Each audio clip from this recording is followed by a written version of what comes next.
আসন্ন ভারত ও নেপালের বিপক্ষে খেলার জন্য বাংলাদেশ জাতীয় ফুটবল দলে জায়গা পেয়েছেন কিউবা মিচেল। আগামী 13 নভেম্বর প্রস্তুতি ম্যাচ হিসেবে বাংলাদেশ খেলবে নেপালের বিপক্ষে, 18 নভেম্বর খেলবে এএফসি এশিয়ান কাপ বাছাইয়ে ভারতের বিপক্ষে।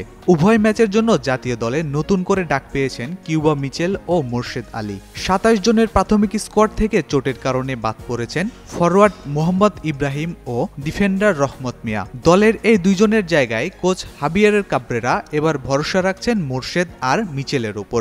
বাংলাদেশের জার্সি গায়ে এবারই প্রথম সুযোগ পাচ্ছেন কিউবা মিচেল। 19 বছর বয়সী এই মিডফিল্ডার এর আগে খেলেছেন ইংল্যান্ডের বয়সভিত্তিক ক্লাবে। ক্লাব সান্ডারল্যান্ডের হয়ে খেলেছেন অনূর্ধ্ব 18 এবং অনূর্ধ্ব 21 দলে। কিউবা মিচেল মিডফিল্ডের 3 পজিশনেই খেলতে পারেন। দলের প্রয়োজনে ডিফেন্সিভ মিডফিল্ড, সেন্ট্রাল এবং অ্যাটাকিং পজিশনেও ভূমিকা রাখতে পারেন এই তরুণ। এখন দেখার পালা লাল সবুজ জার্সি গায়ে কতটুকু রাঙাতে পারেন কিউবা মিচেল।